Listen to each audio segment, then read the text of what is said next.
Heroin, Boston. Boston. I'm editing a documentary about the opiate epidemic. How's that?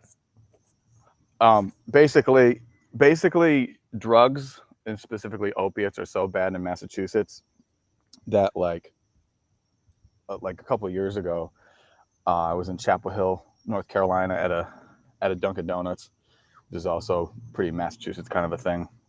But I recognized immediately this girl's accent, like from a very specific part of Massachusetts. And I said, where are you? I said, where are you from? And she's, said like the town. And I was like, yeah. And I just said, how, how is it? Or like, how bad is it? And, and without like identifying a topic of like what my question was, and she goes, yeah, it's bad. Meaning, meaning drug addiction, meaning like opiates Damn. and stuff like that. It was two Eesh. sentences. Yeah. Yeah. So, Wow. yeah. So I got, man, it just goes to show it. Jason Stapleton would be proud, except I just spilled my coffee on a flat table somehow. But I started editing videos, just for my own stuff, and then one of my students, it turns out, was a fucking documentary filmmaker, and so Dang. yeah, he kept complimenting, my videos and stuff like that. I was like, all right, bro, cool, whatever. And then his wife was like, yeah, he makes like movies for a living. Like, thank you, sir. So that's a good compliment. Yeah, and so here I am. Nice. Editing movies about drugs. Is this like this is bigger than just like a like a school project or something? This is a Feature length. pretty big. Wow. Yeah. Nice. So Right hopefully on. we'll see. Yeah, I'm gonna put myself on Fiverr next, I think. Yeah. Now I can say I've edited a feature length documentary. You should be able to up your monthly, or what you could, not your monthly, but whatever you can charge for. I'm gonna try. Yeah. God, am I gonna try? Yeah. Man, You am I getting gonna try? that you getting that side hustle, trying to turn it into a main hustle for the sake of avoiding Joe Biden. Oh, I'm so confused of what my main hustle used to be a side hustle, and now I don't know what it is because of man, it's so fucked. That's life, I guess. So Did you see the? I know you've been running around a lot. Did you see the yeah, I didn't have COVID. announcement today? I didn't have COVID. No. No.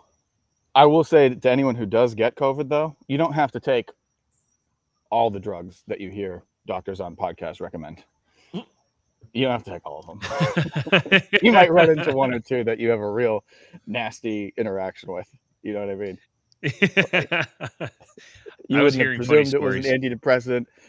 You don't know why even now it's an antidepressant, but it was highly recommended and part of some protocol. And you know, maybe you're not the kind of person that's supposed to just be willy nilly taking antidepressants. But I didn't have COVID. What happened with Biden? Well, so just the thing that was announced today, No.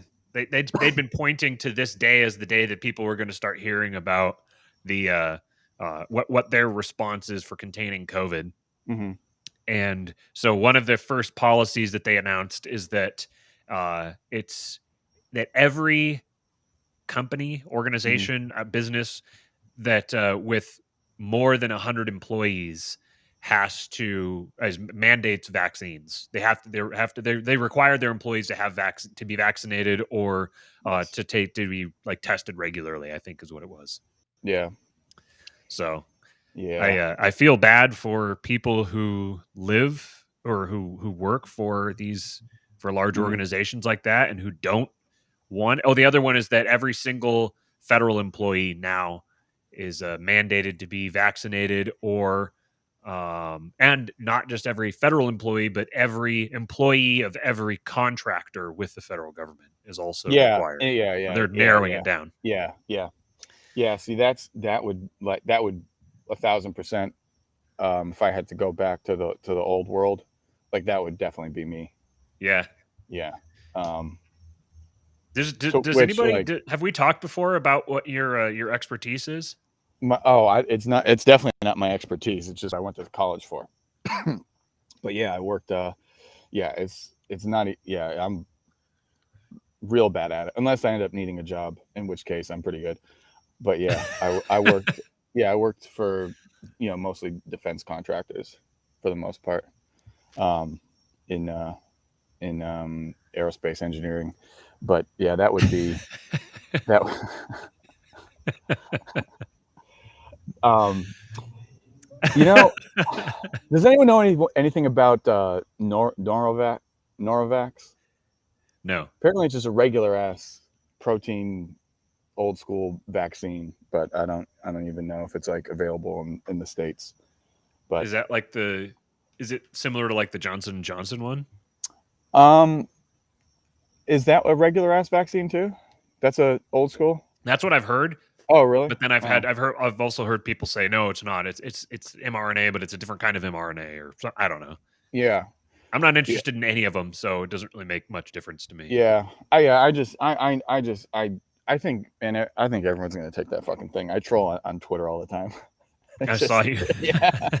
But I kind of do think everyone's gonna get it at some point. Yeah, Like you're gonna get it. yeah. I don't know. But yeah, we'll see. But yeah, that was one and I talked to a doctor friend or two, and like that was the one that like she was kind of interested in. Um, but yes, Yarvin on Tucker, best analysis I've heard of our current state of affairs. Yeah, it's pretty good. I I would need to listen say to it. I haven't I I would haven't heard say it yet. yeah, if you enjoy Mr. Yarvin, and especially if you still have like a foot in Ancapistan in your head or otherwise, congratulations to Pete Quinones, by the way, Yeah, going on Tim Pool. Um, I was going to bring that up. yeah, White Boy Summer came a little bit late, but here we are. P.S. Pete Quinones in White Boy Summer. Yeah. It was kind of a bummer that that he had to share his appearance with a guy literally on the campaign trail, Mm-hmm. because I I mean I don't watch a lot of Tim Pool. I've seen a No. few episodes though. I've seen like they're not like a lowbrow show.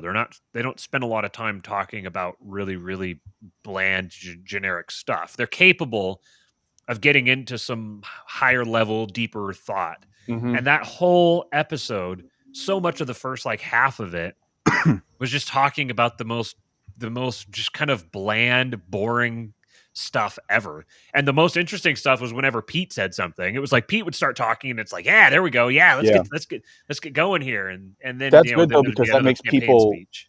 Yeah, well, people want to like hunt him out because like they'll just be like, Makes them "Hey, look things good by were almost going to contrast. get we're almost going to get interesting here for a second. Who is this? Who is this Puerto Rican? So yeah, This Puerto but Rican yeah, who looks like a wizard. wizard Puerto Rican. Oh, that's great. They're all those people are all wizards in one way or another. But yeah, I can hear Tim Pool actually in the background of that photo after saying "White Boy Summer," insisting that I'm biracial. Um, yes, Tim doesn't seem to have realized that like that word has like very quickly become much more than the sum of its parts. Tim, see what half Korean or something, Chinese. Yeah, half Okay, Korean. yeah, all right. Yep. Yeah. Specifically, I'm not going to go there. yeah. Yeah. I Um. started feeling that I didn't. But yeah, no. Yarvin was great. I thought he was great on Tucker, and it was so cool. It was so cool to watch Tucker be as like smitten with him as I am, because I got Uh-huh. confused sometimes. Sometimes I think I do a bit where I'm smitten with Curtis Yarvin to the point where like watching him kind of openly campaign for a new girlfriend, fiance, wife. Like, oh, it's like, oh yeah, kind of that doesn't bother me. I'm fine. But then I watched I watched it last night and I was just like, it probably bothers me a little bit. I mean, we had a good lunch. Like it seems like you should be fulfilled enough with us being pen pals that you wouldn't need to go on Zoom dates with these. I'm going to get more DMs from people asking if you're gay. Oh, I My realized ambiguously gay friend. that I had a message from him. Maybe that'll be supporting listeners fodder. Maybe I'll summarize it in the Hmm. supporting listeners group. I can't believe that I completely forgot about saying this, given that I just spent like the last 3 hours working on it. But Mhm. the supporting listeners group should be up and running. We just tested it with Poppy Libs, and everything worked the way it's supposed to. So if you go to subscribestar.com/kingpilled, all one word, kingpilled, then you should be able to sign up now, and it should get you into the supporting listeners group. You have to have a Discord account. It'll take you over to Discord and should get you added and get you the right permissions and all of that sort of thing. I spent like 3 hours digging through all that, trying to figure out how to do it, because I've been on Discord for a long time, but I've never really moderated a channel that much. Mhm. And so I'm learning how Discord works, and then figuring out how to connect Discord and Subscribestar, and then doing all that kind of stuff. So anyway, so it's set up now, should be good to go. You should be able to get in there. There's a few different channels, one just like the main chat channel, and then there's a meme channel. That's one thing that I learned from my beloved bride. She brilliantly suggested having a meme channel in the old Jason Stapleton group, and because people would kind of spam the would spam the whole thread with memes, and so instead of doing that, she was like, let's have one post every month. There's a meme post, and everybody, if they want to put a meme, instead of posting it fresh on the timeline, just go put it in the meme thread. Most brilliant idea ever. Totally cleaned up the thread, and I've seen a bunch of other libertarian groups ever since then that do the regular meme post. So we're gonna have a meme thread or a meme channel in the Discord there, so you guys can meme to your heart's delight. And then the last one, I had this idea I thought would be kind of cool to have a channel where we save really, really good tweets. And this will probably expand to other things, posts and memes and other interesting stuff, but stuff that really, not just anything, not just like, oh, hey, that was an interesting tweet, but stuff that really encapsulates the spirit of, I don't know, the kind of stuff that we talk about here, right? Everything ranging from like Christianity to moral philosophy to, epistemology, whatever, anything that we get into. Putting that, like making a thread where people can just go back and reference that anytime, especially stuff for definitions. So like one of these here, let me read this one that I put in there. Adam Patrick, who was on Monday, he and I had a great conversation. He went and like right after he finished, he tweeted this. And this was just fantastic. It was seeing this tweet actually that gave me the idea for this best tweets thread channel thing. So he said liberty equals power over yourself and your life, the freedom to act of your own accord, and the responsibility to show others that this power belongs with you because you choose not to use it to hurt others. You don't deserve liberty, you earn it. It's granted, not taken. That's an iconic tweet. That's a tweet that is completely timeless, and it's something we can refer back to regularly. Like this is when we talk about liberty, when we use the term liberty, this is what we're talking about. This is the thing that we're going for. So I saved that one, put that one in there, and we'll keep updating it going forward. The average like the majority of the people that are in the channel won't be able to actually edit it, so you can make submissions and stuff, and then we'll add them there because I want to make sure we keep it restricted to really, really good stuff. Anyway, Yeah, so people are still talking about Tucker and we're gonna make Discord worthwhile. That's what we're gonna do. Now, instead of advertising for YouTube regularly, we're going to start advertising for Discord regularly. Yeah, Discord. Everyone get a Nitro account. And I don't know what that means, but you should do it. Yeah, everyone's still talking about Yarvin. So like I was saying, if you still have like half a foot in the door of Ancapistan in your head or otherwise, go do an intro month for the that Fox News premium service. Like just go if you ever tried to explain to somebody how the free market would work, in that, oh well, the best things would receive support from all the people, and so that's how the best things would take over and things would become free. Go give Fox News $1 for the intro month, would you? As opposed to try to find it pirated somewhere. And also, I like that people are forced to give money to Fox News premium service. Yeah. You're forced to agree with BoomerCon memes, and you're forced to pay Fox $1 to watch Yarvin call. I don't know. I mean, I don't watch Tucker. I don't have a television, but like, I don't know. Has anyone ever called out like his face to his face. Has anyone used the term Did like Yarvin tucker do face? that? Yeah. What did he say? He goes, well, you'll have to subscribe, Matthew. I'm not gonna. No, he God goes. damn it. He Yeah. legitimately. He's Yarvining, right? And Tucker's just listening intently. Yarvin's just saying whatever, and then he goes, "You're giving me your famous Tucker face. Are you confused, or are you following me, or like?" And I don't know if anyone has done that before. Oh, that's fantastic. Yeah, it's great. It's just, it is. I mean, if you just want to, if you don't have the opportunity to watch two charming autistic people, interact with one another, you can watch like annoying autistic people interact with each other all the time. But two charmers, two people who figured out a way to like make it work for them and have it be endearing. That's how's that not worth $1? Even if you forget, and it's another $6, it's not worth $7 to you. Jesus. I mean, was there's really also awesome. we could also maybe supporting listeners' content would be the video, the hidden camera video of, if you want to see two autistic people who are really just charming one another, the hidden camera video of your lunch, My wine lunch with with him. your good friend Kurt. Oh God, it was so fun. I mean, really, just watching again, I was just like, I really have like I'm charmed by Curtis Yarvin, like the way that 99% of everyone that I know where I live was charmed by Obama, and I just didn't get it. I was just like, yeah, he's doing a little bit of like this thing and a little bit of this thing, and they're both annoying. Like, what do you mean? What do you mean you're charmed by this guy? That's a really interesting point. It's the exact same way. It's totally the same thing, but with Yarvin, just watching this guy kind of hunt this, talking, and I'm just like, oh, he's so cool. I saw there was some people, I retweeted something. There was some people that were talking about how his letter, or whatever you'd call it, basically his advertisement for a new mate. And people were talking about how it's like super cringe and it's like weak and like all that. And I'm like, you guys, like, yeah, you got to stop taking everything so goddamn seriously. Like, yeah, I thought it was charming. I thought it was, I don't know, what's a masculine word for cute? It was like adorable. If you're talking it about was precious. Yeah. It's fun. Yeah. It's precious. And I don't know, you guys don't really know him like how I know him. So you probably don't.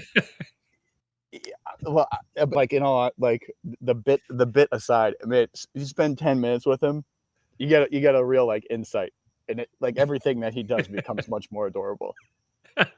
Such a fucking charming guy. I could totally imagine it. Yeah, it's like how some people just have like that like dripping charisma thing. Like he has the autistic version of it. I don't think he's autistic. I don't know if he's but like I'm just metaphorically speaking, the autistic version of it. Yeah. He's like an alpha for computer programmers. Yes. Of. Yeah. Mark said, watching Tucker Carlson be mesmerized for an hour is priceless. I'm pretty sure he's in love with Yarvin now. I guarantee that's not the first conversation that Tucker and Yarvin have had. No, I guarantee that they've definitely been there before.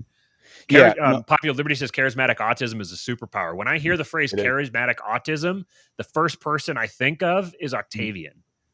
Because Octavian was kind of autistic. He had that sort of thing, that sort of vibe that I imagine that that Yarvin has.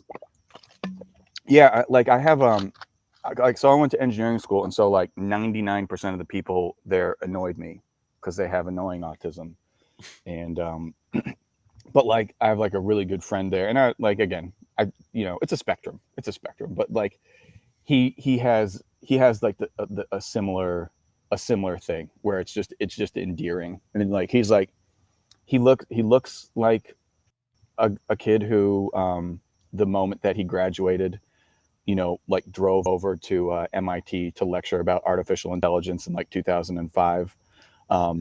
He looks like that, but he's also like the guy who introduced me to jiu-jitsu somehow. He's like 140 pounds, skin and bones, like white guy, and just like he just what like an interesting combination.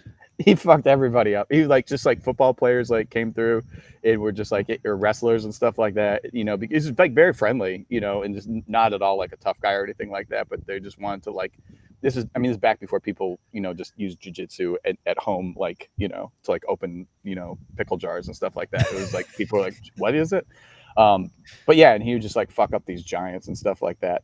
And I don't know, he like stopped like a mugging on a subway. You know, he was just so Dang. unassuming. But yeah, it's like that same. It's like I don't know enough about it, but like there's some people who are just touched and they get all the brilliance and just enough of a personality just to be adorable. So I think the thing with him is that he's very autistic, but he's self-aware about his autism and he doesn't care. And that's what makes him that's what, so it's like he's transcended his autism kind of. And that, I think that's probably what makes him so compelling to that's like the robot that knows that he's a robot. I don't know how to segue this, but Jeff Dice followed me on Twitter and just you know, so anyone who's watching this, before you come at me, okay, why don't you do this? Why don't you go ahead and divide 373 by 7.9 billion, okay, and then just kind of fucking remember who you're talking to.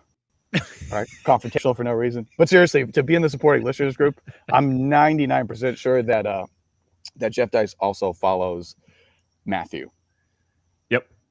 Okay. Yep. So that's 2 people out of the 373 people on the planet that Jeff Dice follows that would be in the supporting listeners group. You know, so just maybe consider that. So basically, if you join the supporting listeners group, then you basically by proxy are being followed by Jeff Dice. Almost. That's basically what he's saying. Yeah. Pretty close. As close as you, I mean, realistically speaking, for Latias, as close as you're going to get. I love that this is. No, it's really funny. There's this consistent theme throughout the supporting listeners group that you'll find that there's 3 tiers for you to sign up. When you go to Subscribestar, you'll get 3 tiers, 3 different price points. The lowest price point is $10 a month. And that price point's title is The Peasants. And there's a special channel within the Discord that's only for non-peasants. That's pretty because funny. it's for the benefits that the people above the peasants get. So the channel is called No Peasants Allowed. So there's people who are giving us $10 a month, and they're being called peasants for it. Yeah. There's that weird psychology where you treat people like shit and they like it though. And I think we're definitely taking part in that. Yeah. Apparently we're sadists. So I'm very, very disappointed in our audience. Speaking of, because as of right now, we are now 23 minutes into the stream, and there is not a single dislike on the video. That's completely unacceptable. You guys should know better by now. Yeah. It's not the 4 likes that bother me. I don't care how many likes the video has. I want more dislikes. So come on. Do we have any like solid info as to like how dislikes impact the video? My guess is that I don't think it has much to do with it. I don't. Okay. I mean, we're never. This isn't a channel that's going to survive off the algorithm anyways. So that's why I don't care. You could have stopped that. You could have stopped that sentence a little earlier than you did. Yeah, it's not going to survive. I don't remember what I was going to say. Anyways, so we know it's not going to survive off the algorithm. What's that? It's not. We know it's not going to survive off the algorithm. Oh yeah. That's right. Yeah. So yes. Oh, there we go. 3 dislikes. Come on, folks. That's good. That's good. But you got to keep it up. There's currently 16 people watching. So step up your game. And while we're at it, then also while you're disliking the video, then also share it and subscribe to the channel. That'd be great. We made it over 1,000, so I guess we have to try to figure out what our next thing is going to be. We've got 1,000 subscribers. What do we do? I don't know. I'm working on getting everything moved over to Odyssey as well, getting everything mirrored to it. And then I've also begun the process of uploading the audio podcast. So for everyone who's been looking for it, I've got a decent bit of that job done. I have the biggest part now is basically I just need to go download a whole bunch of audio clips and clean them up and go through and upload them, because I'm trying to go back as far as I can. I'm not going to do every single one of our of episodes, but I'm going to get as many of them as I can. And so I have to go back a little while to do that. And that'll just be, I think there's something like 59 episods that we've done. Wow, we're gonna have our 100th episode before we have anything on fucking iTunes. Yeah, it's pretty awesome. We'll debut on iTunes by our 100th episode if we get 100 subscribers. That's right. We need to be rewarded into everything that we do. Yeah, we're like we're gonna make you guys drag it out of us. We're not just gonna cooperate nicely and kindly. We're not gonna be, generous and giving in any way. We're gonna make you guys force us to do it. Man, I don't know what kind of goofy tree. Man, I might die. Yeah, this tree is dropping like football-sized fucking pine cones that weigh more than pine cones from overhead. This is going to be the best. Wait, I just realized I must be feeling better. Yeah, I must be feeling better because my instinct was to move as opposed to try to align myself properly. Maybe I'm feeling a little better. Okay. Wow, that was weird. Try to get your head turned there. That was the first survival instinct I've had in 9 months, I think. COVID cured you. Yeah, maybe. All right. Well, we've got ourselves almost 30 minutes into this, so we've weeded out the week. The people who just showed up just for the Moldbug live reading, they just Googled Moldbug and found this and showed up for that. If they haven't dropped off by now, if they've sat through this, then we know that we just found a good one, and that's someone that's worthy of our channel. So if that's you, if you're someone who's just, this is the first video you've ever watched, and you just came because of that, then do us a favor and dislike the video, like we were saying a minute ago, and then subscribe to the channel. We appreciate you. So before I start reading here, real quick, let me just tell you guys about our sponsor, Paloma Verde CBD. And speaking of Paloma Verde and Carlos Abelar, he had Amy and I on his podcast, Los Libertinos. The episode just dropped yesterday, so go check that out after this episode's done. Check out Los Libertinos. He's got it on YouTube, and then it's a podcast as well. And so it was very interesting. It was a fun conversation. We didn't talk about the type of stuff we usually talk about. We got a little bit into sort of politics, kind of, but for the most part, we just talked about our personal lives and our experience as parents and our spiritual journey. And we got into some interesting kind of personal stuff. It was a very fun conversation. Carlos is a great guy, and he's a good interviewer. He's also got a company. It's called Paloma Verde CBD. If you go to palomaverdecbd.com, you can use promo code KING. You'll get 25% off any order over $75. They got fantastic CBD products.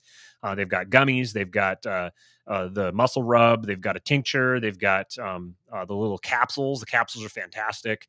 And the gummies are my favorite. I love the gummies. Strawberry lemonade is the best. They've also got green apple. And then they've got dog products as well. So it's a great cause. You're supporting a family-owned small business, which is going to become more and more necessary now, given what's happening with the federal mandates. I think that family-owned small businesses are suddenly going to become very, very high status. So do us a favor, support Carlos and Vanessa at palomaverdecbd.com. Pick up some of their CBD products. It'll be very good for you. You'll support some good people. And then you'll also support us. And we like it when people support us. Yeah. So palomaverdecbd.com, promo code KING. Yes. I was going to say, you want to make sure you use promo code KING to save 25% off. Correct. And, as it kind of touches back on what we were talking about in the beginning here, and you might be listening and, you might be thinking, man, it would be really cool to be a charming autistic. And if you're listening to the show, you probably find yourself about halfway there. And I don't think it's a mystery what half that you find yourself in. But maybe see, you're probably already one, but maybe being the second one is definitely a bridge too far. It's just the luck of the draw. And if you came here from the libertarian world, more than likely, your chances of fulfilling that ever important second characteristic, they're unlikely.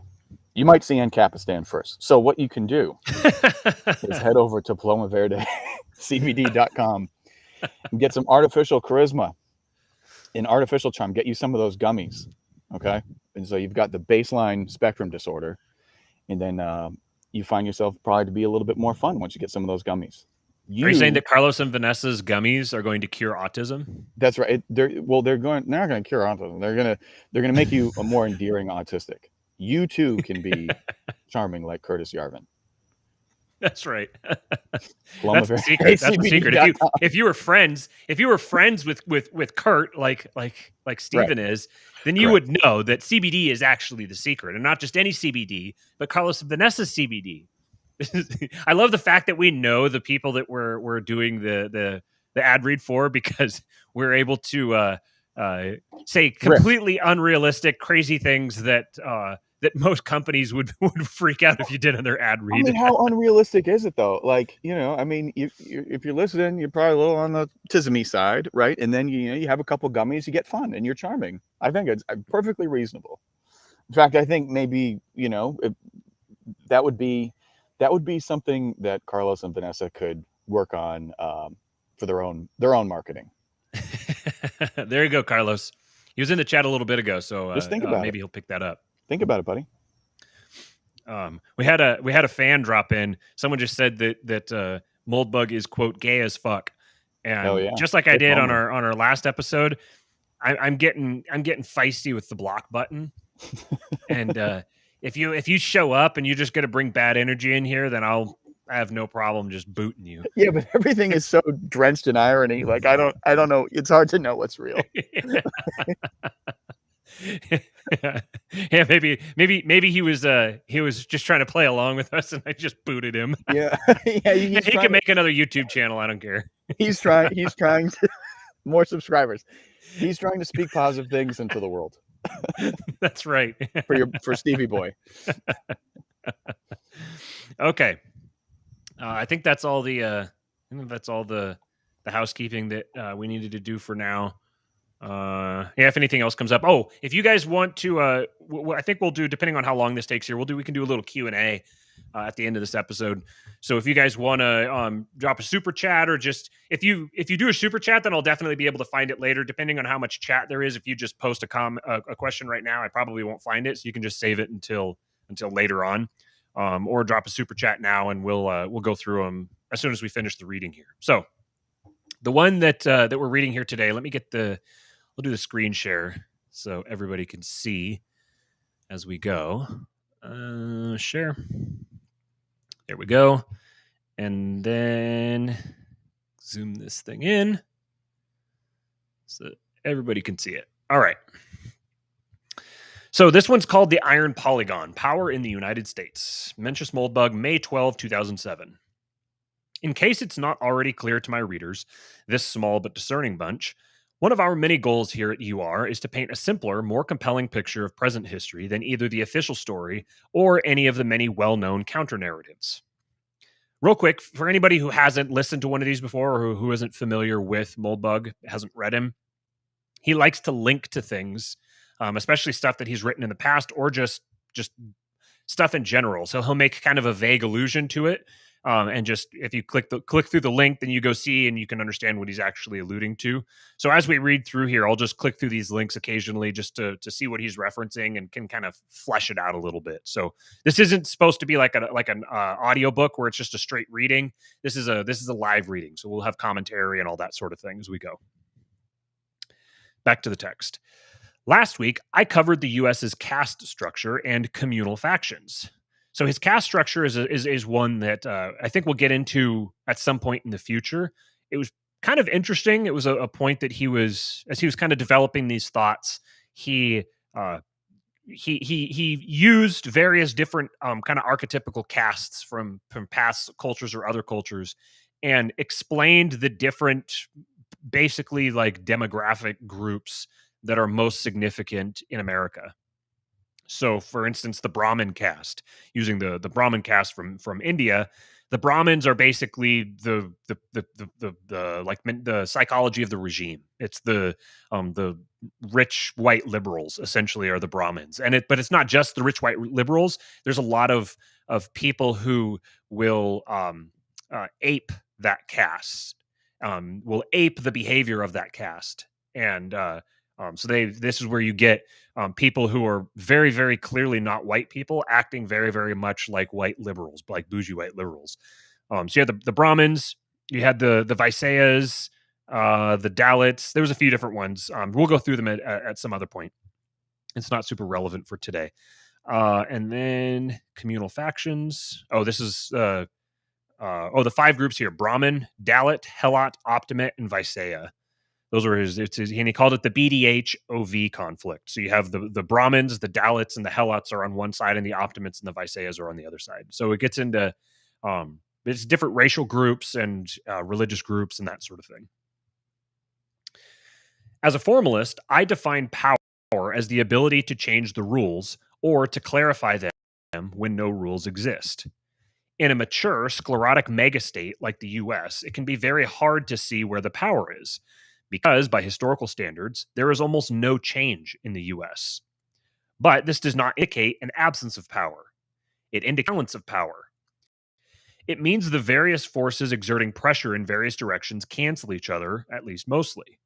One of the best features of the current US regime, and one of the worst, is that it's much easier to prevent change than to create change. Now, remember, he's writing 15 years ago, basically. This was George Bush was still president as he was writing this. The compromise is generally the status quo. But if some deus ex machina could remove one of the opposing power centers or point one in an unopposed direction, we'd see instant and explosive change. The whole city of Washington is in the power business, and they don't screw around.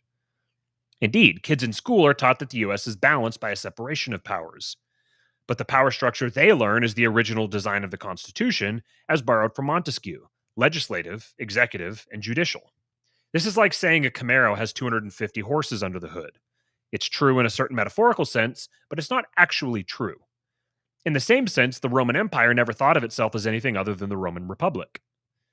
By my count, Anglophone North America, ex-Canada, is on its 5th legal regime. This is a key Moldbugian insight here. And when you hear this, when you begin to understand this, and you start viewing the world this way, you start viewing American history this way, I think things should become a lot more clear to you. He was talking about this actually last night, and Tucker like stopped him and like talked to his producer, and he's just like, "Are you hearing this?" And the producer's like, "Yeah, this is fucking amazing." It's kind of funny because like it was mostly stuff that anyone who's familiar with I mean, certainly not as familiar as I am with Kurt, but like, you know, his writing and stuff like that, you know, you're probably not going to get like a lot of, oh, this is like a total brand new, you know, take on like current events or something like that. But it was still like very interesting, and it was surprisingly like linear. Like it was not super meandery, you know, but yeah, that's good for him. This like, it's like if you were going to try to find something to show to somebody to introduce them to Yarvin, like that, it'd be a pretty good one.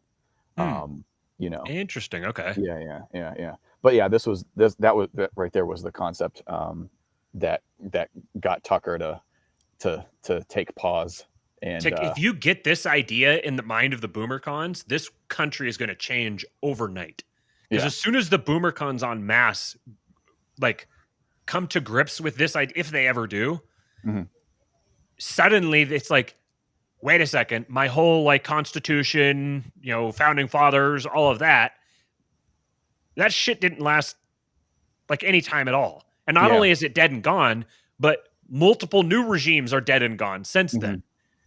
Yeah, suddenly they're going to lose all affection with the existing regime. He had put it in terms of like reconciling the ritual respect you feel for this, you know, like in terms of patriotism and everything that you feel for this idea, this thing, you know, that the United States government is versus what it actually is.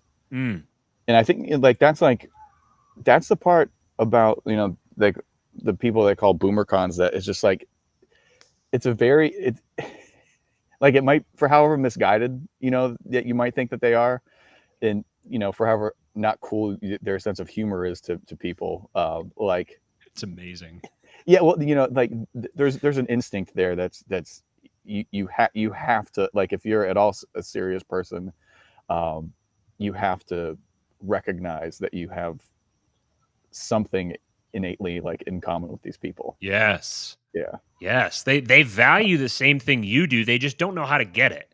They Yeah. just don't see how they don't clearly see what it would look like and how to get themselves from here to there. Yeah. But they're fundamentally you would want to share a country with them. If you solved Way if you before the right. other. Yes. They're Yeah. people you can rationalize with. You can talk with. You can have a conversation.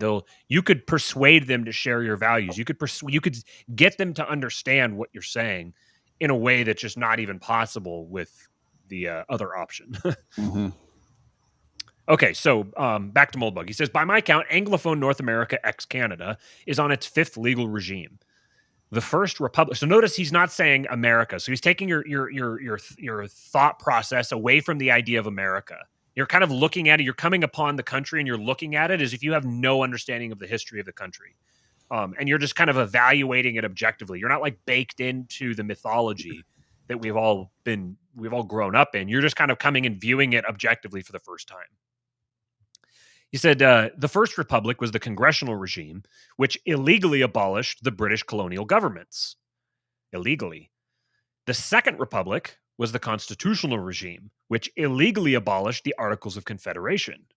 The Third Republic was the Unionist regime, which illegally abolished the principle of federalism. The Fourth Republic is the New Deal regime, which illegally abolished the principle of limited government. Of course, all these coups are confirmed by the principle of adverse possession.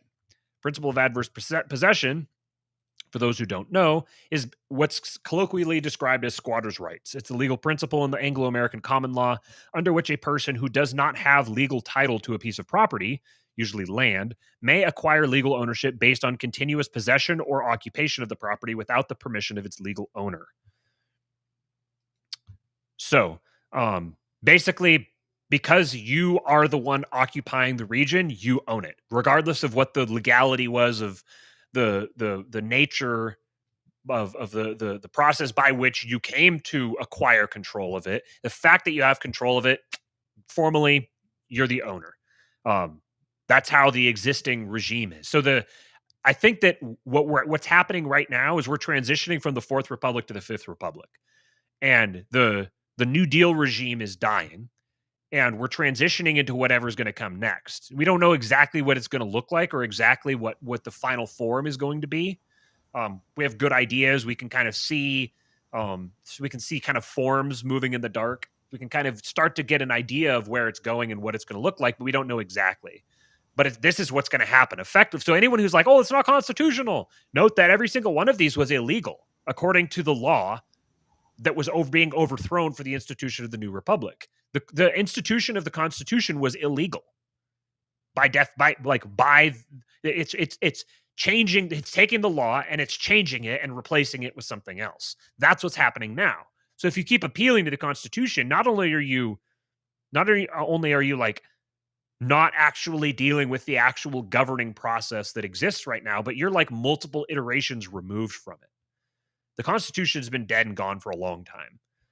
And we're in a new regime that functions according to different rules in the real world. There's kind of theoretically, hypothetically, they don't, but in the real world, actually, they function according to new rules. And that's what he's going to get into. And explaining all this stuff to like somebody who is desperately in love with the Constitution, and like, you know, for whatever reasons that they are, like explaining it this way is just infinitely preferable than to screeching at them in autistic libertarian and like calling them gay and thinking that you're cool for it. Yeah. Like yelling at them for being a statist. Right. Yeah. Right. Yeah. How to make friends. Get some CBD for fuck's sake. and you'll Yeah. find yourself like all this will go away. Get a gummy. Get some fucking pink lemonade gummies. PalomaVerdeCBD.com, promo code KID. Fantastic. Well done. Okay, so of course, all these coups are confirmed by the principle of adverse possession. Otherwise, we would find ourselves looking for the rightful heirs of Metacom or Edward the Confessor or whoever. Nor is there any automatic reason to treat any of these 5 regimes as better or worse than any of the others. If, like me, you're tired of the Fourth Republic and would like to see it abolished, all we know about its successor is that it will be the Fifth Republic. It has no need to resemble the Third, the Second, or the First. The real legal nature of the Fourth Republic is that, like the UK, it has no constitution.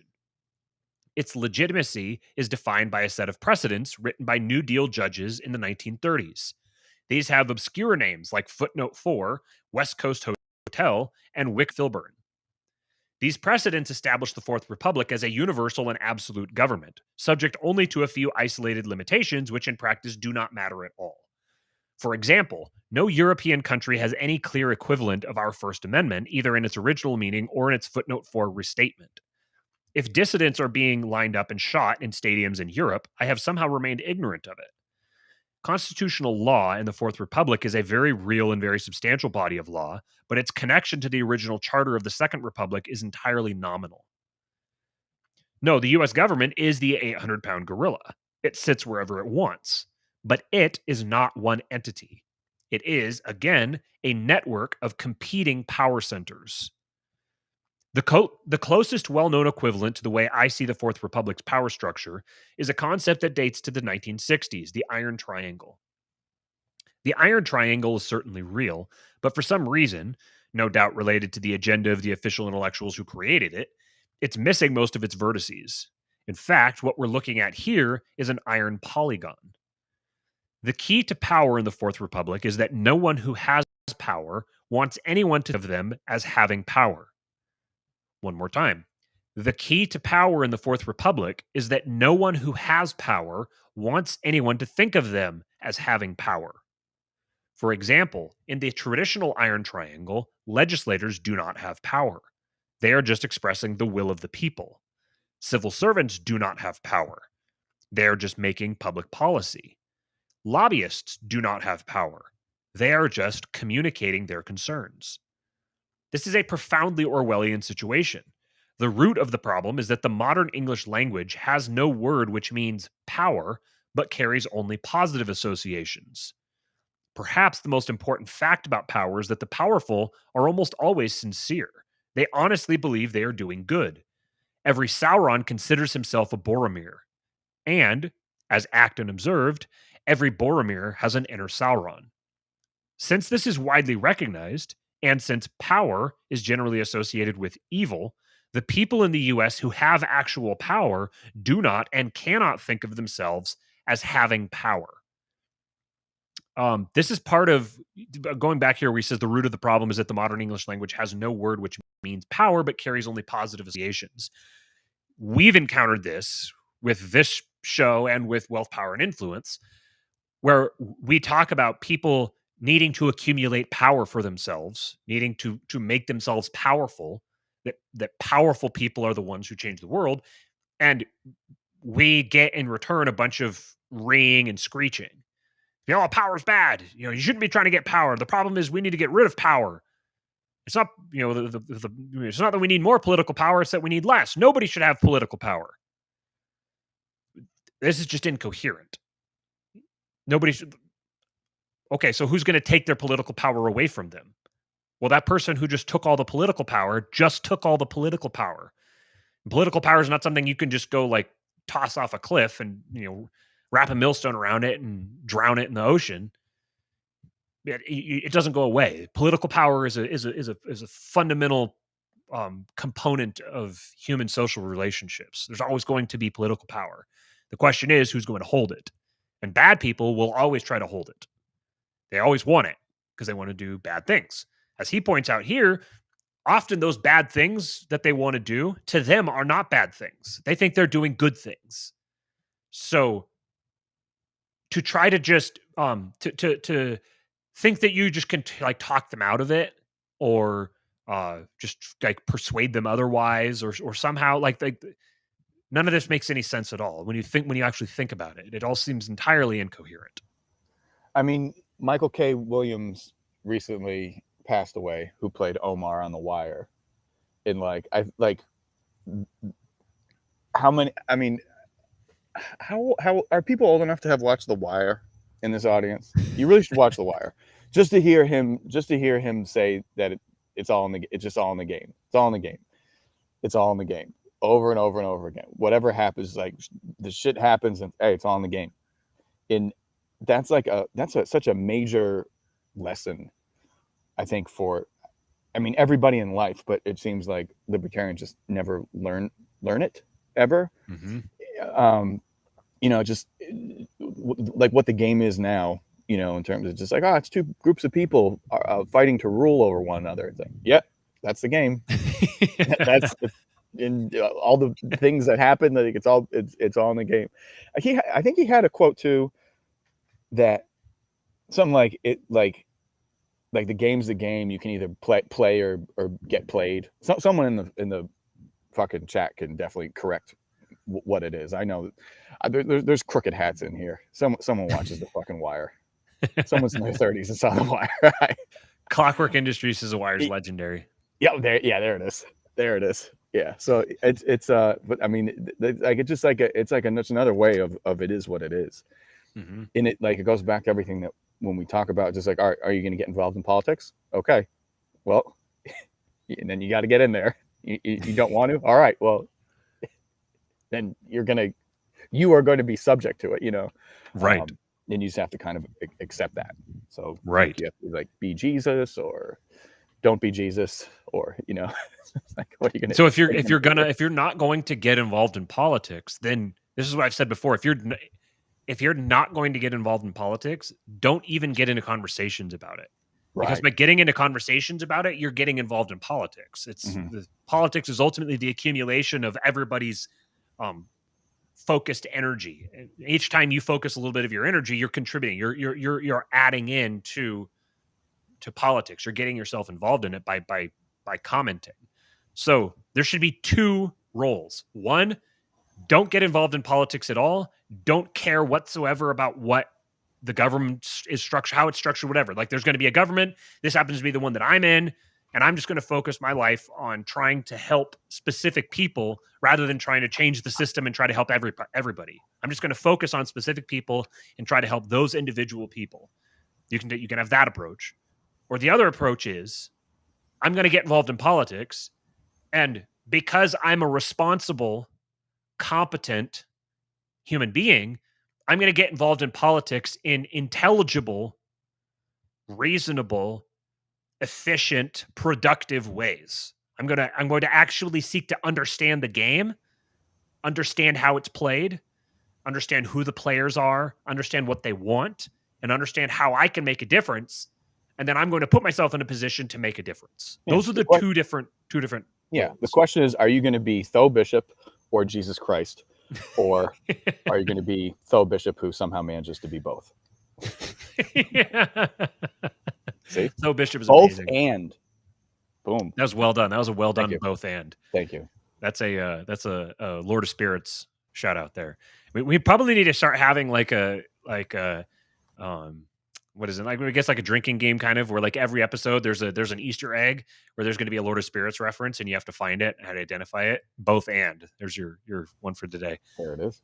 I had a tweet. I can't remember if I brought this up on here, but I did a tweet. I said Bob Murphy is to Tom Woods as Father Stephen DeYoung is to Father Andrew Stephen Damick. And I was like, this tweet is, there's a tiny handful of people in the world who will actually get that tweet. They're going to love it though. Right. And the ones who do are just absolutely going to love it. And I got some good responses. One person said, you know where, what did he say? You know where you will be allowed to talk about giants or something along those lines. And someone else said something about having a cruise to Mount Athos, and just very, very, very happy things. That's very good. That's very good. Okay. So back to this. Where were we? Okay. So Responsibility. since Maybe. this is widely recognized and since power is generally associated with evil, the people in the US who have actual power do not and cannot think of themselves as having power. However, there are euphemisms for it. Perhaps the most common is responsibility. A good way to find the most powerful people in the US is to find the most responsible people. No one in the US is scheming for power. A lot of them seem to be working for change. No one in the US is brainwashing the masses. A lot of them seem to be educating the public. No one in the US is ruling the world. A lot of them seem to be making global policies. Having power means you have a choice. Mandelstam's poem on Stalin comes to mind. He sticks out his finger, he alone goes bang. Stalin was certainly one of the most powerful men in the 20th century, if not in human history. Most of us think he was evil. He would probably disagree. But if Stalin had woken up one day and decided that yesterday he was evil, but today he would be good, by my definition of good, by definition, he would have used his power to do good. To be, in other words, responsible. The New York Times is a paragon of responsible journalism. It, or at least its journalists, would like us concerned about global warming. We can tell this by the fact that they write many stories on the subject. Surely, if they didn't want us to think about the subject, it is within their personal discretion to avoid it. They don't. And since many people read the New York Times, many of us are concerned about global warming. But if these same journalists were to wake up one day and decide that instead we should not be worried about global warming, but about black crime, or Iranian outages, or the menace of marijuana, Iranian outrages, or the menace of marijuana, they could write those stories instead. Granted, if they just turned on a dime this way, they might surprise us a little. It would probably work better if they gradually phased out the global warming and phased in the black crime. But at bottom, this choice is their discretion. And since we have freedom of the press, no one can stop them. It's interesting he was writing this in 2007, and he Oh says God, that yeah. if we just kind of flipped on a dime, that it would probably surprise us a little. But then like the whole Trump presidency is where that timeline just got narrowed really, everything got compressed. Mm-hmm. And you saw this as it was just a pivot from one narrative to the next, just rapid fire, and it's continued. Which does like sort of support his argument that like it's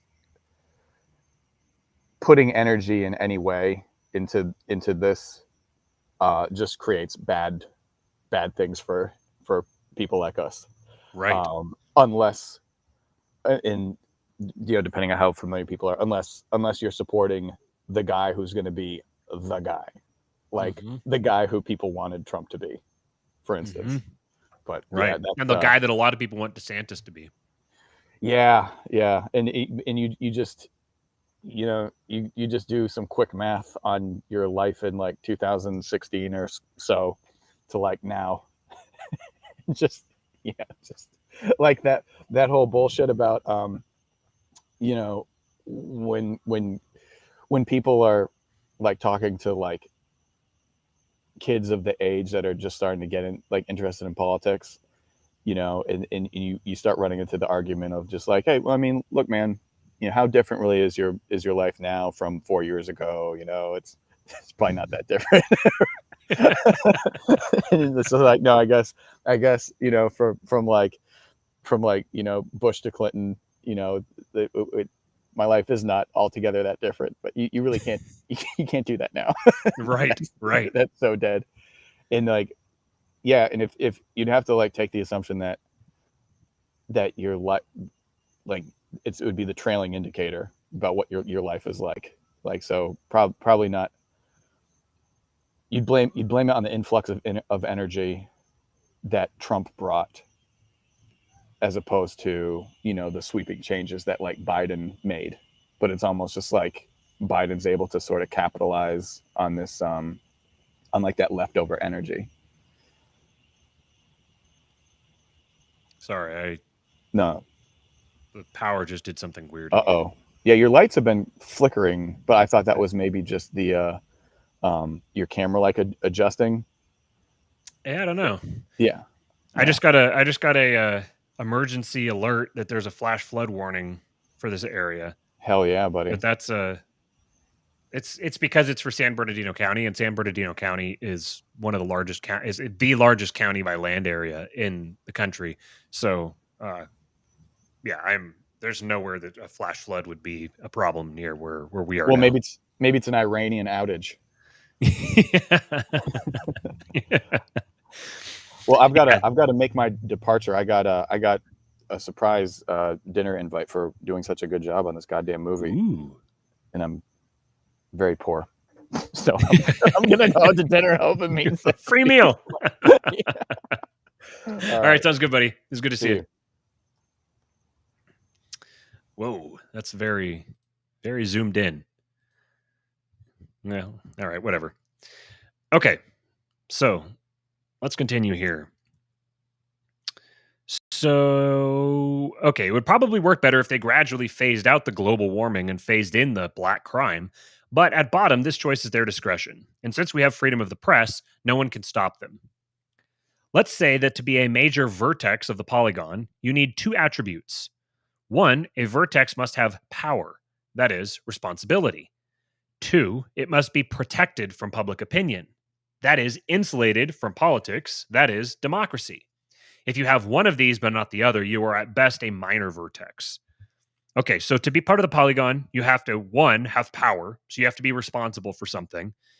And then two, you have to be protected from public opinion. So it can't be an immediately democratic institution, and you probably need to be shielded from like cancelability as well. You need to have some sort of insulation from that. So, if you don't have power but you're protected from public opinion, well, okay, well that doesn't do anything for you. If you have power but you are subject to public opinion, then you're not actually a major vertex. So that should tell you something about the role of the president or Congress in this model that he's talking about.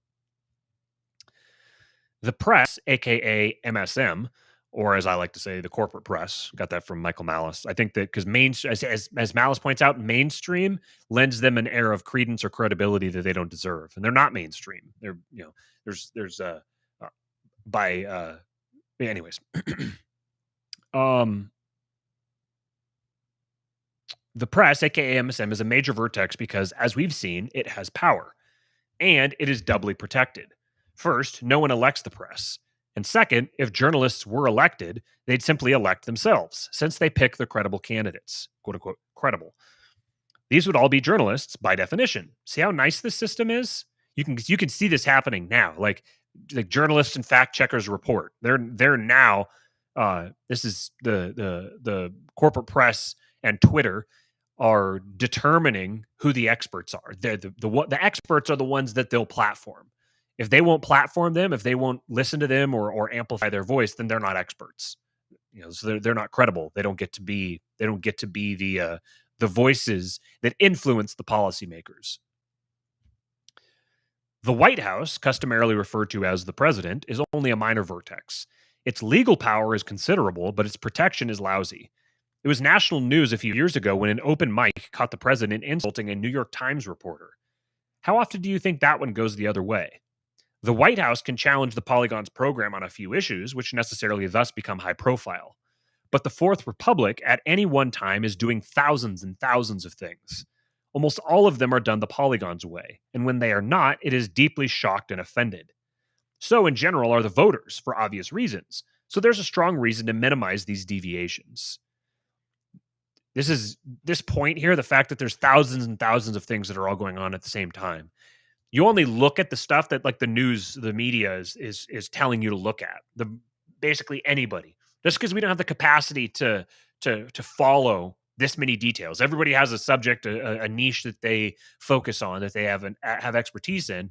But even then, the only part of that, they focus on a very, very narrow aspect of that niche. Everything gets narrowed down. Everyone's attention is divided and split up in a whole bunch of different ways, endlessly, all the way down.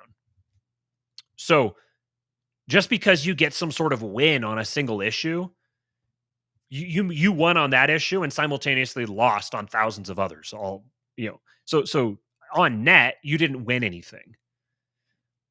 You may have won something personally, but the royal you, the the everyone who's all trying to act in each other's interests, they didn't win anything.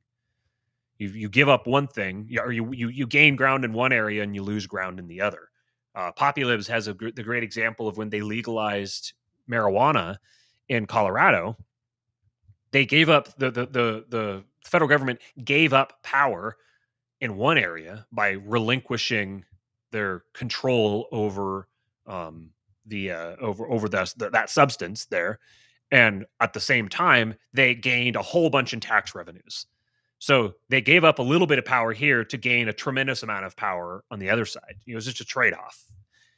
You can make little gains here and there, but if you're like on a movement level, if you're like, we need to take on this entire system and defeat it, and we're going to gain a win here and a here and here and here, you can't divide yourself up so many times that you can fight on all of these fronts. That's what's necessary. This is what's so brilliant about the emergent nature of this system, is that it's turned the fight into a trillion battles on a million different fronts all at the same time. And you can't fight on all those fronts. You can only fight on a few. And if you divide your numbers up too much, then they'll focus in and they'll break you off. You know, the machine is it's like its own beast. It's a entirely its own standalone monster that can regenerate limbs and is virtually invincible. And it survives off of conquering the people who challenge it. So the way to defeat it is not to attack it, is not to challenge it, not to go straight at it. The way to defeat it is to either check out away from it completely disengage, disconnect, and win just on your own personal individual level. Or if you want to win on the social level, on the large scale level, then you have to do the what do you call it, like Luke Skywalker going down through the trench on the Death Star. Have that one guy that sneaks in and gets that one little vulnerability. You have to find that vulnerability, and you have to get that guy in, and you have to get that guy in and get him up to the vulnerability and take advantage of the vulnerability, and then get everybody out of the range of the ship as it sinks. None of that requires lots of loud, bombastic campaigning and big media blitzes and all that kind of thing. Those actually compromise those sorts of efforts. You want to stay out of the Eye of Sauron if you're going to take it on. Back to the text. The Polygon might be defined as the extended civil service. It consists not of those who hold actual formal GS rank, but those whose position demands a sense of civic responsibility, real or fake. The major vertices of the Polygon, by my count, are the press, the universities, the judiciary, the Fed and the banks, the Hill, the congressional staff, the civil service proper, the NGOs and transnationals, the military, the Beltway bandits, defense and other contractors, and corporate holders of official monopolies, such as intellectual property. I suppose this would make it an iron decagon, but the count starts to get a little fuzzy. Anyway, I'll discuss some of these actors in later posts. I hope this has helped you clarify your perception of the strange and awful world we live in. The end. So he lists the major vertices here of the Polygon. So the press, and that's kind of the press is sort of like, not all of these vertices are necessarily created equal.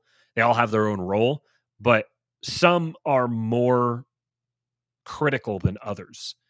And right now, the press is kind of almost like the base layer. Like everything runs through the press. The press is the institution that sets the narrative, that conditions the conversation, and that pressures politicians, pressures officials, and that everybody else responds to, because nobody wants the bad press. Nobody wants to be the guy who gets called out.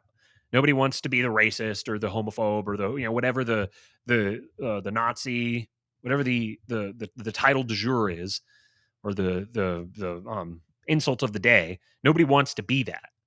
All that functions, all that funnels through the press. The press are the major platform for the rest of it.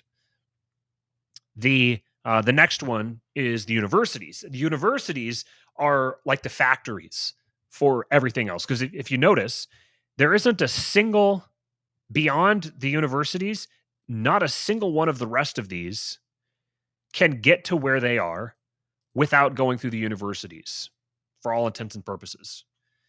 There are exceptions, but those are like the exceptions that prove the rule. For all intents and purposes, every single one of the rest of these, the judiciary, the Fed and the banks, the congressional staff, the civil service proper, the NGOs and transnationals, the military, the Beltway bandits, the corporate holders of official monopolies, all of these groups all came through the universities. And really, they all came through a few of the universities, not just any university, but a relatively narrow selection. Then after that, each one of these they all kind of bear their own sort of the burden. And if one of them gets compromised, then the rest of them can all step in and fill and bear the burden. They all feed each other. It's a great, big, giant, incestuous pool of debauchery. So if you go after one of them, if you try to say, oh, it's actually the one we need, like, oh, the Fed is the one. We just got to end the Fed and all the rest of this will go away. It's true that the banks are the banks are maybe the even the base layer beneath the press. The banks need the press. The press needs the banks sort of too as well, but not directly, indirectly. Ultimately, ending the Fed isn't going to change all the rest of this because the Fed exists to do the bidding of the rest of these organizations. The Fed exists as a tool for various members of the rest of them. Your problem is not specific organizations. Your problem, the thing that you oppose, your enemies are the people who are within these organizations. The individual people, and they'll go from institution to institution. They'll move all around, back and forth in all of them. But the institutions are powerless if they don't have the people to populate them. Those people are going to exist no matter what. If you end the Fed, they're going to replace it with something else. Honestly, ending the Fed would probably just accelerate their new central bank digital currency, vaccine passport, mark of the beast, whatever. I was probably going to get the video taken down. They're going to accelerate that process by going after the Fed. So you're just functioning as the tool of the people you're trying to oppose because you don't fully understand what's actually happening. You don't see the full picture. No single institution here is like the key cog that everything else hinges on. You go after one, you got to manage the rest of them. You got to deal with the rest of them. That's the purpose of the iron polygon is that it has evolved, it has developed emergently to make itself anti-fragile. It's kind of like an inevitable creation of humans pursuing their incentives.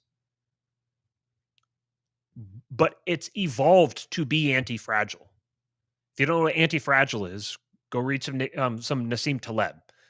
But something that's anti-fragile is something that gets stronger when it's attacked, or that gets stronger when it gets damaged. If you damage it, it heals back stronger. The idea is you make yourself anti-fragile so that when the life's throwing you lemons, you can turn them into lemonade. Being able to absorb and redirect and transmute the energy that life throws at you. That's a making yourself anti-fragile. So the iron polygon is anti-fragile. And attacking individual pieces of it, particularly directly on their face, that's the surest way to make it worse. It needs. This is why revolution. I did the debate with Angela McArdle talking about the Ron Paul revolution and why we don't need another one. Is because revolutions are fuel for regimes. A regime is like an alchemical transformer that takes energy, negative energy that's directed at it, that takes people fighting against it. It takes that energy and turns it into power. This is the workings of archetropism. Shout out Popular Liberty. These are the ideas that we're trying to get in front of people. We don't just, my goal, especially with all of this, is not to get these ideas in front of everybody. I don't need to change the whole world. This is the flaw of democratic thinking. You don't need to change the whole world. You just need to get the quality people. The high quality people are the ones who need to be aware of this sort of thing. That's why we don't care about how big our audience is. We care about the nature of our audience. We care about the quality of the people who are listening. We'd rather have 50 listeners who are high quality than 50,000 listeners who are all shitty. This is a key business principle. This is something you learn, especially if you're running like an online business. You learn very quickly. I mean, I don't have my own online business. I just work with Jason. So I spend so much time with him working on his business. I've learned a lot. And one thing is that you want to, when you're selling a product, you want to drive people away. There's specific people you want to alienate. Doesn't matter what your product is. You don't want to try to appeal to everyone. If you try to be all things to all people, you'll be nothing to nobody. You want to alienate certain people. If you have haters, if you have enemies, if you have people who are coming after you, that's a good thing. That means that you're hitting the right spot. Because there's always going to be the opposite end of the people who there's the people who hate you. They're the ones who indicate that there's people who love you. You may not hear from the people who love you as much, especially if you don't ask them to reach out to you. But the haters indicate the supporters. If you see someone with haters, they've got supporters as well. And there's this funny thing that the more rabid your haters, the more rabid your supporters. And the more rabid your supporters, the more rabid your haters. The haters get pissed off by the supporters. How can you support them? Ah!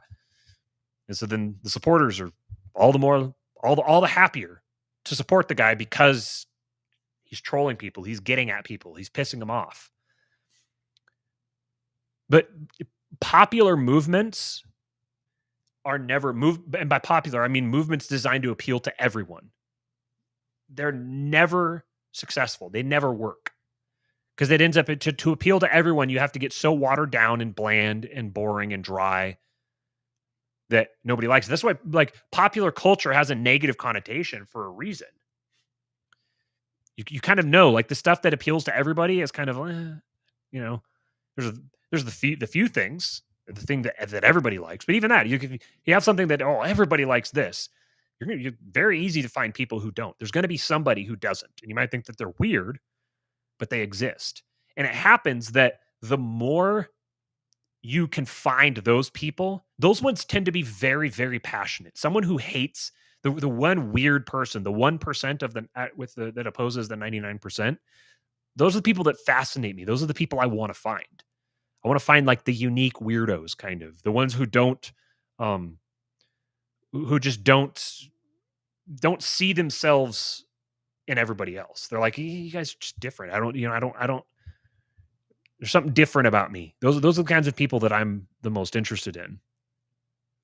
Nicholas says, does not want 50,000 low quality followers, does want 50 quality followers. Yeah, that's me. Gets 49 followers, quality unknown. Yeah. Okay. So I'll hang out here just a little bit longer. If anybody has any questions, anyone wants to ask anything, feel free. I'll do a little Q&A or something here. As a reminder, if you just dropped in, our supporting listeners group is up and running now. It should be. everything should work. Tested it just before we went live, and everything worked. It was just fine. So if you sign up there now, subscribestar.com/kingpilled, then it should automatically add you to the new Discord channel, the new Discord server that I just created. And we've got some people in there already. We've got Poppy Libs is in there, Adam Patrick is in there, Pete Quinones is in there, Mark Claire. We've got some heavy hitters in there already. So we'd love for you guys to come join us. Again, only if you're a quality person. If you're a low quality, then we don't want you around. We're not interested in entertaining your low quality ilk. We are elitists around here. Why we believe in monarchy. Let me see here. There's something on Twitter that I'd saved, and then I accidentally closed the tab. So I'm going to try to find what it was that I wanted to. Oh, I remember what it was. Okay. Oh, while I'm thinking about it, tomorrow, I don't remember what time it is. Let me see if I can find that real quick for you guys. So tomorrow, Jason is going to be not debating. He's going to be talking to Dave Smith, discussing basic kind of sort of the stuff that we talk about here. Basically, politics or no politics, and Jason is taking the side of he thinks that politics is the problem, not the solution, and then Dave obviously is going to be the presidential candidate for the LP, so he's very much in support of the idea of using politics. So Mark Claire, as he's wont to do, is going to be hosting them on a conversation tomorrow. So they're going to get together and have some drinks and talk liberty. So that should be very, very interesting. If you join the Mark's Patreon, the Lions of Liberty Patreon, then you get to watch it live. So I'll be in there. I like to support Lions of Liberty guys. They're really good people. So I'll be in there. I'll watch it live. And then the rest of you can watch it on Monday, it says. Okay. Let me see if I can find this tweet real quick. And then I saw a couple people asked a couple things, so I'll go back and address those. Okay, here we go. All right, so I've got the tweet here. This is what it was. So Drew Hancock, shout out Drew Hancock on Twitter at Lockout Days. He replied to something that I tweeted, and I was trying to reply to him, and I was just too busy getting set up for the show, and so I wasn't able to. So I'm just going to reply to him now here on the show, and then he can just listen to it. Okay. Random user, what's up, random user? $2 super chat says options for leaving the country. Nomad Network. Leaving the country is something that's definitely on the table for me, but not soon. I mean, unless things get just like crazy desperate, I don't really even have options outside the country that are really very realistic. Outside the U.S., the largest social group that I'm aware of is in Canada, our largest social group that I'm affiliated with, and obviously Canada is not a viable solution. So I think that likely if I wound up leaving the U.S. and taking my family with, I think we would be going to Central America or Eastern Europe. Those would be the two places I'd be kind of thinking of. Frankly, and then one thing I want to do a little bit of looking in is Africa. I have an idea that there's going to be parts of Africa that I think are going to wind up being sort of havens from a lot of the kind of craziness that's going to happen over the next decade or so.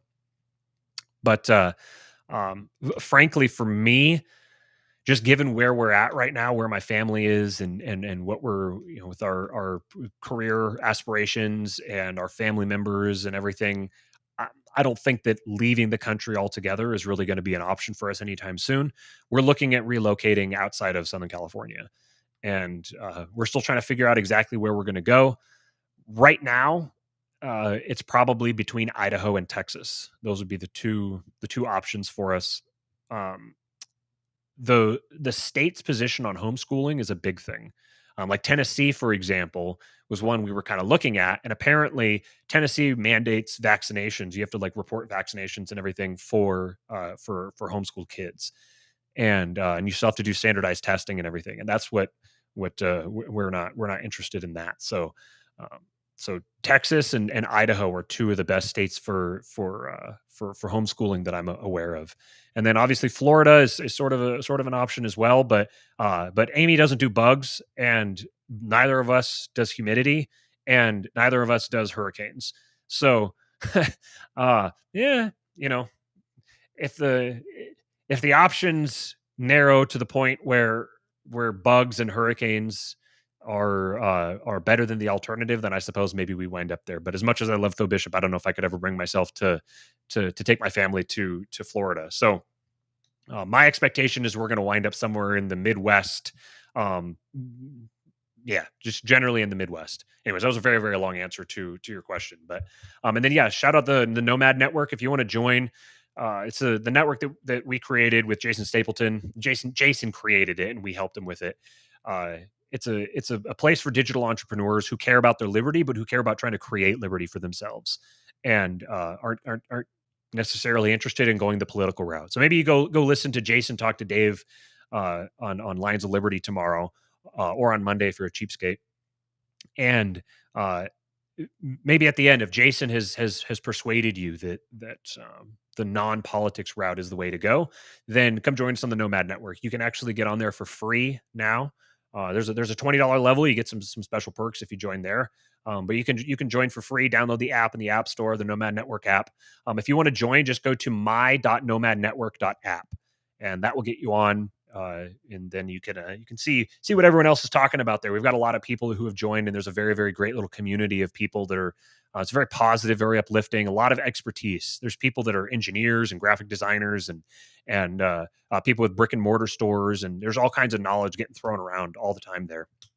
So it's a great place to be. So my.nomadnetwork.app. Jeff Whitfield, what's up, buddy, on Facebook? He said, hey, just dropped in. Anything mentioned about what Joe Biden wants to do with vaccine mandates? If not, any thoughts? Yeah, we kind of addressed that a little bit earlier on, but basically, this is what we've expected. I've been anticipating this for over a year at least, that this is very clearly the direction that things were going, and it's just going to continue. They started with all federal employees, and then it was all employees of contractors with federal contracts, and now it's like all private businesses with more than 100 employees. They're just going to keep expanding it. I know people are like, oh, it'll get challenged in the Supreme Court. Sure, but I would be very surprised if that moves very quickly through the courts. It's going to be dragged out, and while it's being dragged out, all this stuff is all going to be being implemented. All the infrastructure is going to be put up. All the muscle memory for people is going to be created. The damage has been done. So even if the courts do ultimately strike it down or strike down aspects of it, which I don't even know if they would, because one point that I've seen, I don't remember the name of it, so I'm just kind of talking out of my ass, but there was a case where mandatory vaccination was found constitutional by the Supreme Court. I think it was in maybe kind of like a narrowed circumstance, but there's at least precedent there. And that's just the way, again, this is the way the Iron Polygon works. Once it sets its mind on creating an outcome, it's going to create the outcome one way or the other, because people will try to fight it, but each person has their own personal opinion. Oh, yeah, this is the part I care about, so I'm going to really, really fight on this front, and then we'll get a win on that front, and then just kind of, it's kind of like they go home and they hang their shield up and they go back on with their, oh, look at that great win that we had. They just go on with their life. Meanwhile, the machine is still churning and pumping and doing its thing. So, yeah, I mean, we've been saying for years now, if you don't control the source of your income, you need to figure out how now. And you need to connect yourself with a community of high value people who have the skills and have the resources and the network to support you if the rest of popular society ostracizes you and makes it functionally impossible for you to participate in the society without submitting yourself to unconscionable acts. We'll just put it that way. The time was years ago, but it's, you can still start. Society is not going to collapse. We're not going to, it's not going to go post-apocalyptic, but it's going to be bad. It's going to be bad, and a lot of people are going to suffer for it. There will be people who don't, and it's going to be the people whose existence, whose way of life doesn't depend on the system, doesn't depend on being bought in and bound to the system. You have to get yourself out of that one way or the other. That's going to be your survival. Otherwise, if you're like, I'll just give in this one time, just on this one front, whatever, just give it to me. I'll just, whatever. They got you. You just made a lifelong commitment. You're not going to be able to just do part of it and then just kind of get out of it. That's going to be even worse. Because now you've signaled your support for it. You've signaled that it's okay. Now you're changing your mind. You don't get to change your mind. Vin Armani points out how, or Cyprian, I want to call him Cyprian. He points out how in the Inquisition, the people who got the worst of it were the people who kind of tried to go along with it for a while and then tried to turn against the movement. Those were the people who got the worst, the traitors.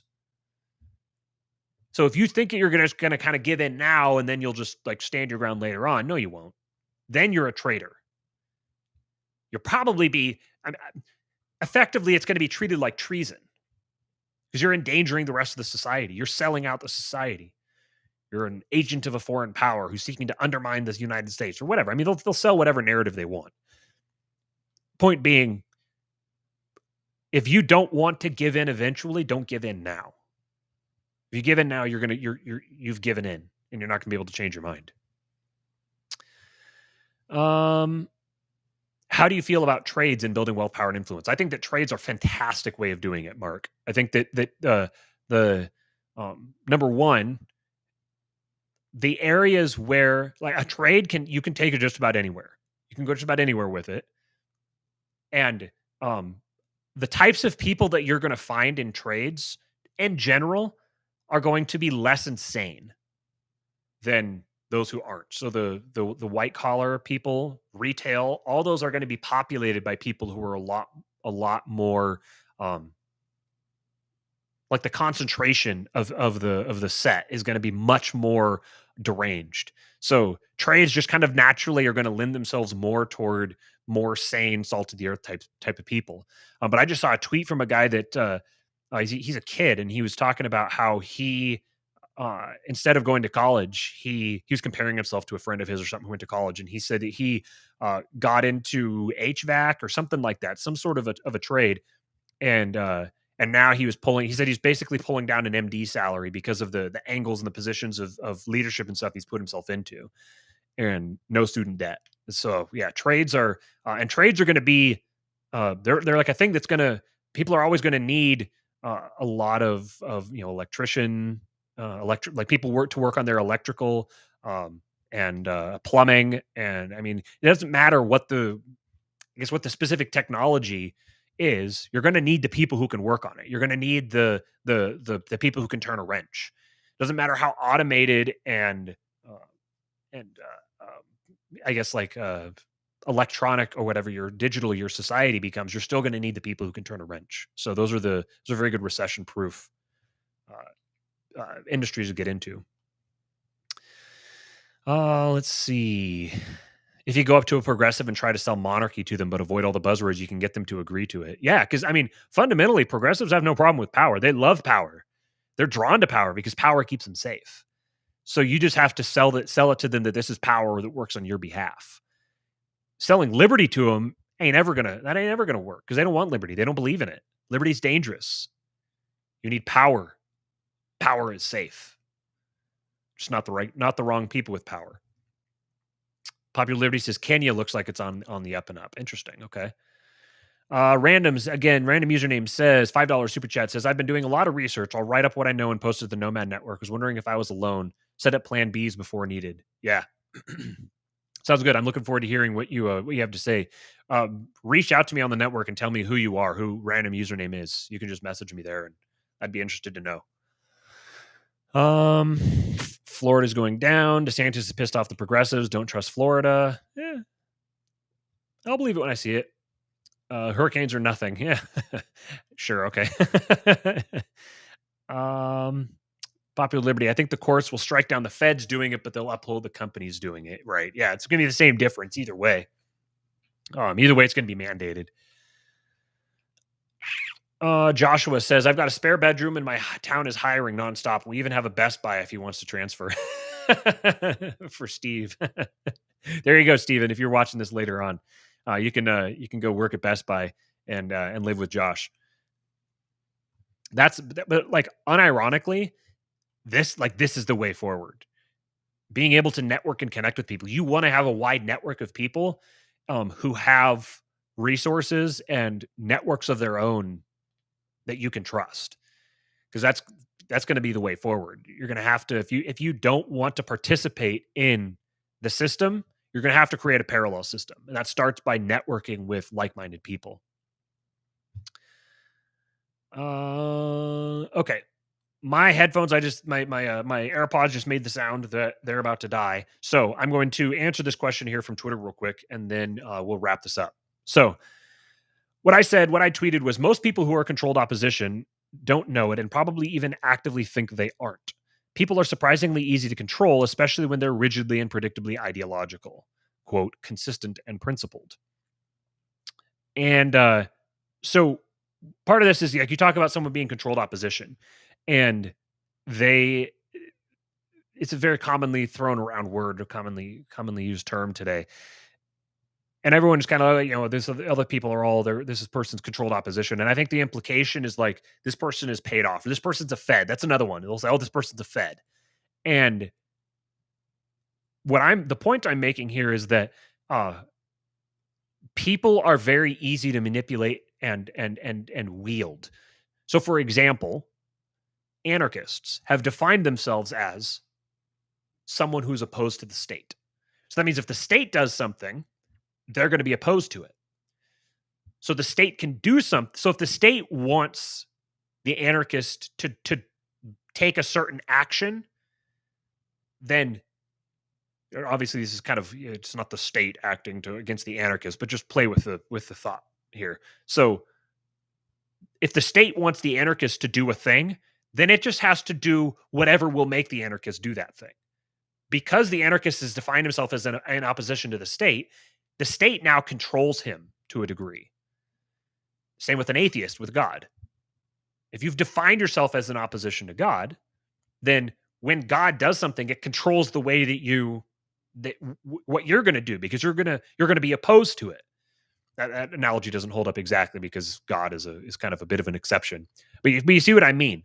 There's when you become ideologically possessed by something, people who recognize that and understand that now have an attack surface for manipulating and programming and influencing you, because you've broadcast to them what your programming is. You've just given them access to the code that operates you. And so they can use it. They can manipulate it if they know how.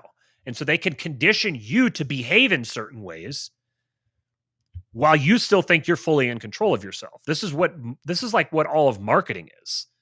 It's just figuring out how people act and then influencing them to make them do something. That's all influence is, and influence, manipulation, whatever you want to call it. So if you are, especially if you're rigidly and predictably ideological, if you're consistent, then that means that it's very easy to understand your programming, especially if you say, this is my programming. So for example, maybe the greatest example of this I've ever seen is the Second Amendment. So the conservative gun owner position has always been, the red line is the guns. If they start coming for my guns, I'm shooting back. That's the point. That's when I know that they've really crossed it, when they start coming for my guns. So what did they do? They took everything except for the guns. Obviously, there's lots of regulation. They took the guns too, whatever. I don't care. Go talk to somebody else about it. I don't care. They've never gone door to door collecting guns, because that's what they said. When you start going door to door collecting guns, that's when we're going to put up a fight. That's where we're going to dig our heels in. Okay. So we're going to do everything except that then. So the guns never protected anything. They locked people in their houses for months. Guns didn't do anything. They don't need to take your guns away. They'll just lock you in your house. They'll just make you unemployable. I'm not saying you need to go use your guns, because that's just going to be worse. That just suits them even more. So when you advertise, this is my programming, this is how I function, what you're doing is you're saying, here are the marionette strings so that you can control my arms and legs for me. This is how you do it. This is how you program. This is how you run me. That's what being consistent and principled gets you. Everyone is principled. Everyone has principles, and they all operate according to them. They may not always be the principles that they state. They'll state one principle and they'll act another way, but that just means that their principle is to state this and act that way. When you say you're principled, you're like, okay, I think what people are meaning is like, well, I act consistently with the principles that I claim. I state that this is my principle and I act according to it. But okay, that makes you honest, I suppose. But that's not like a superpower. That's not like armor that magically makes you politically untouchable. All it does is make you a sucker. Especially if your stated principle that you're consistent to is, I will not use political force against anybody. Great. So now it's very, very obvious that we can do whatever we want, and you'll scream and howl and moan and complain, but you're toothless. You disarmed yourselves because you said that you won't play the game of power. You'll let other people play it, and you'll just sit there and commentate on it. Libertarians are the armchair quarterbacks of politics. That's what being consistent and principled in politics gets you.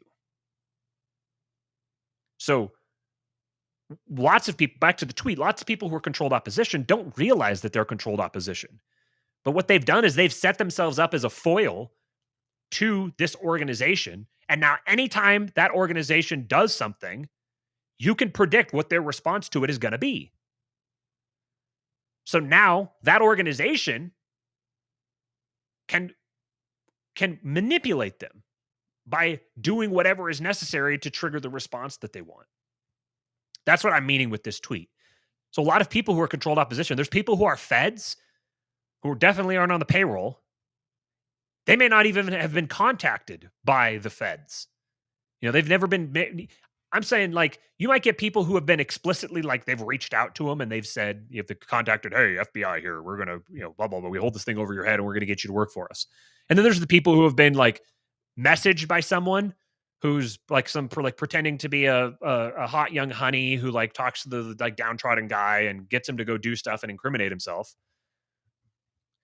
But then even beyond that, even at another layer beyond that, you have the people who are have positioned themselves as that they have these principles. They're going to act this certain way, act according to these specific ideals and values, and everyone can like recognize who they are. You can predict how they're going to respond to things. So then they end up functioning as feds.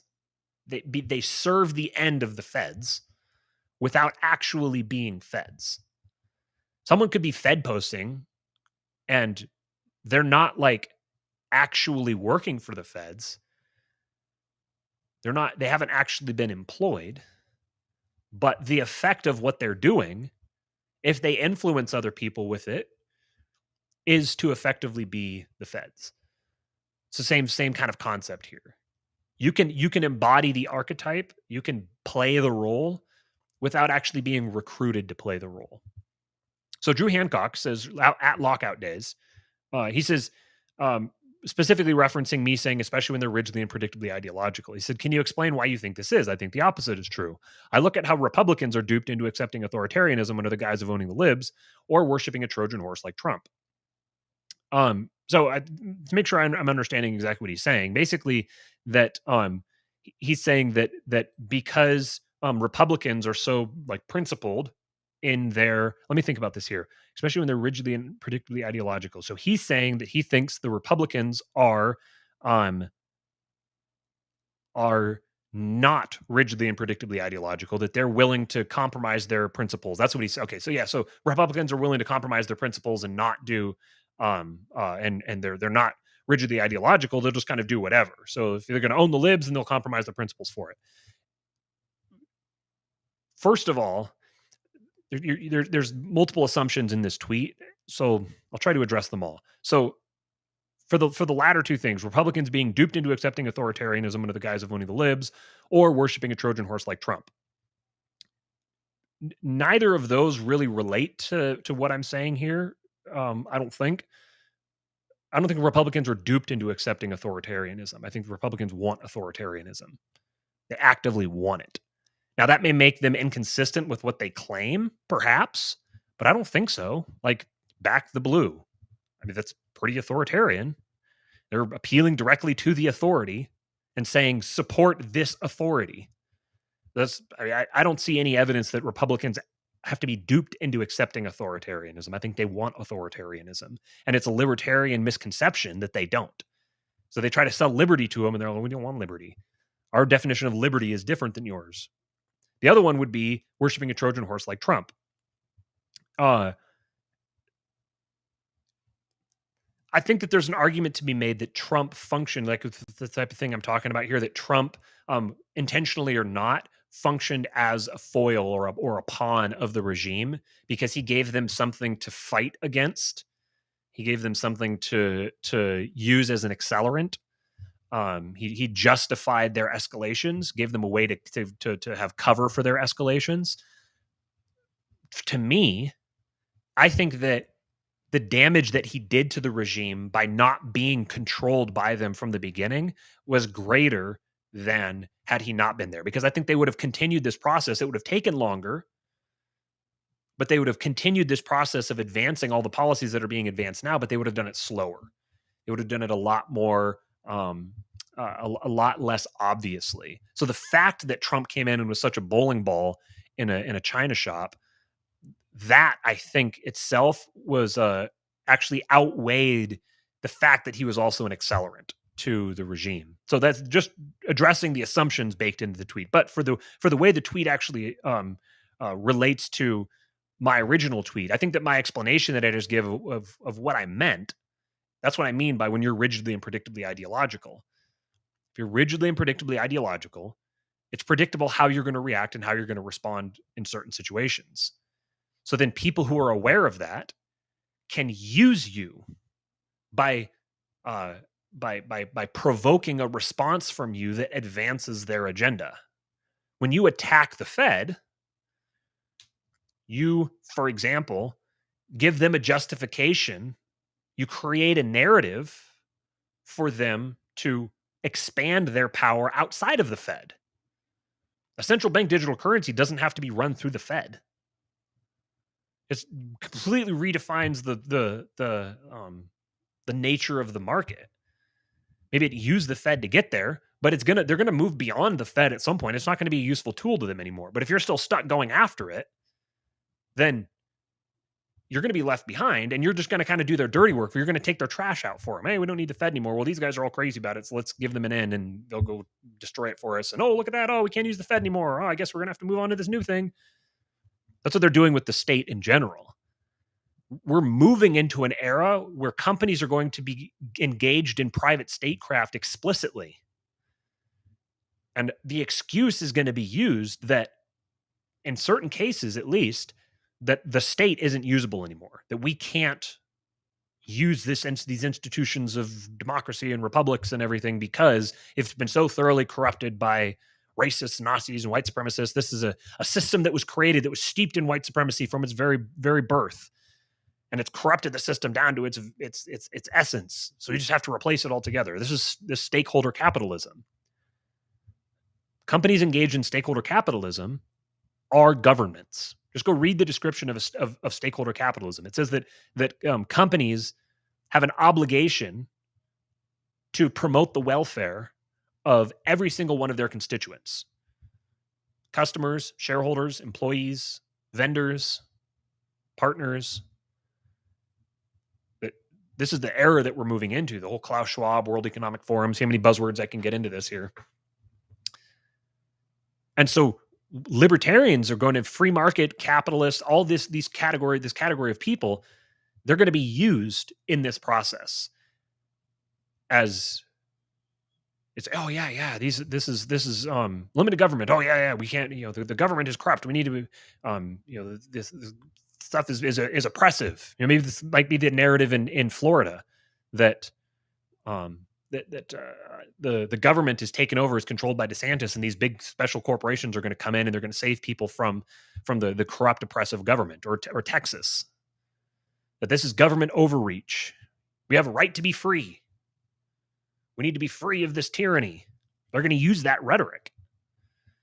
And they're going to use it to basically remove the middleman. So the state is the middleman wielded by the powers within the corporations and above the corporations that fund the corporation, that finance the corporations. And the state is kind of like the layer that everything filters through, so everyone can get rid of all their responsibility, pass it off onto everybody else. And the state's the enforcement mechanism. You just keep passing the buck. Nobody's actually responsible. Or you find some responsible schmuck and you can him and you move on.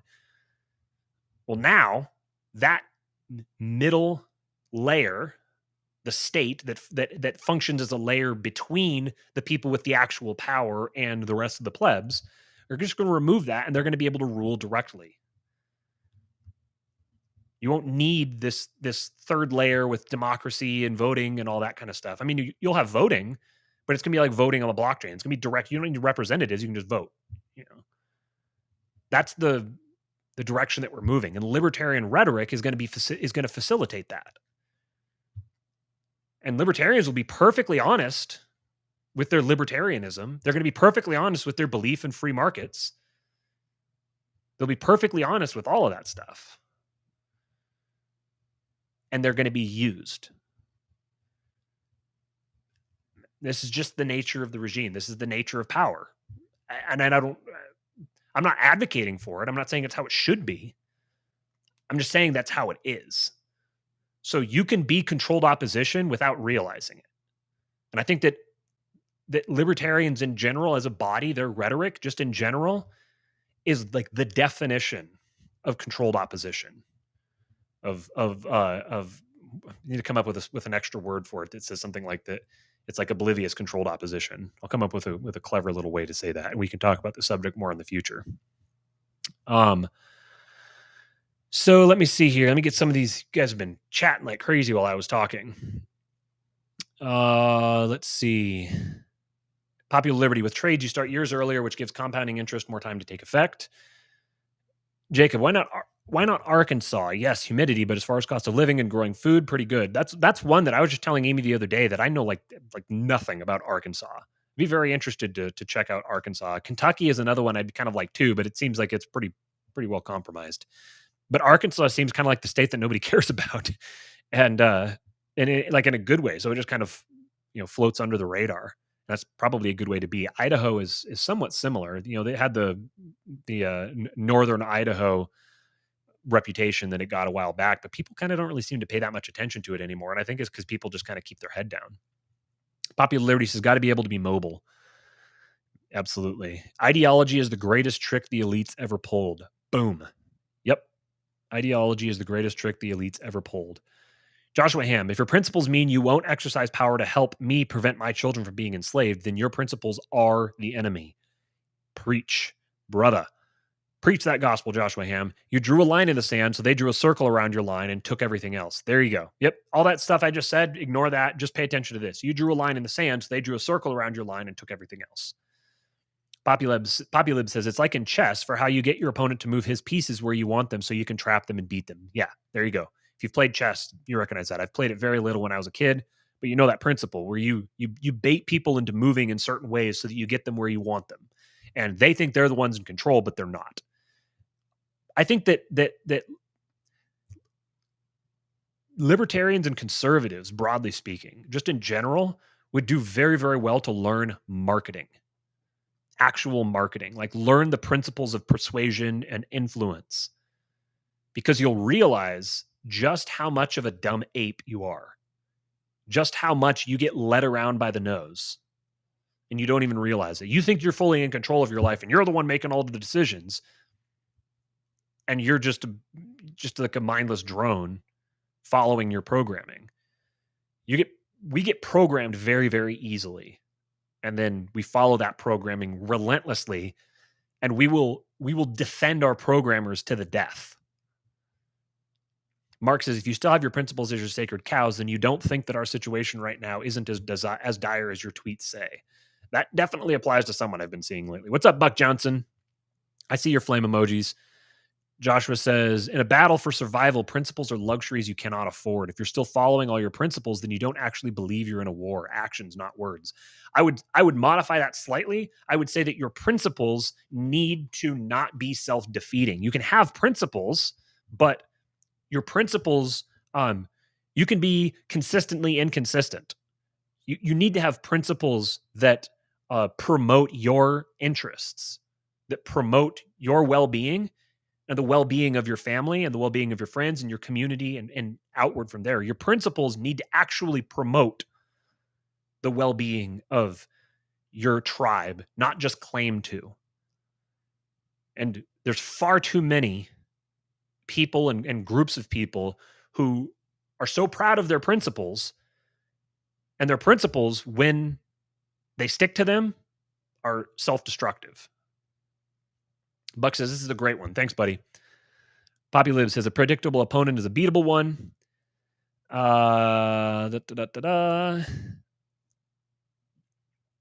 Virtually everyone wants authoritarianism. That's a major point of the first law of archetropism. They want power because power has value. Josh says, the biggest problem the elites currently face is that they're making life more difficult for the plebs with unemployment, fiscal policy, mask mandates, etc. Comfort is what makes citizens pliable. What they're going to do with this, all these people that are all these people who are made unemployed are going to be given the option of a universal basic income of some type. In order to get that, you're going to have to be vaccinated. That's how it's going to work. You're going to be unemployable unless you get vaccinated. If you're unemployable, well, we'll pay you to exist, but you have to get vaccinated. That's going to be the catch. Poppy Libs.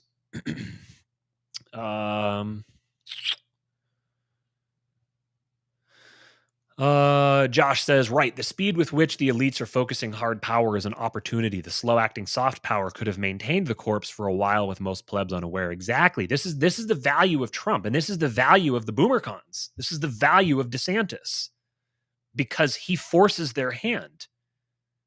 These people don't get this. They don't think fast enough. The boomercons don't think fast enough to keep up with this. They have their patriotism myths that they're in love with. But when the system accelerates this quickly, when their hand gets forced, they do these things that are such rapid pivots, or that are so egregious and over the top, that it rattles the boomercons. And if you can show up with an explanation of what's happening, why it's happening, and why they need to throw their support behind you, because you have a plan to protect them.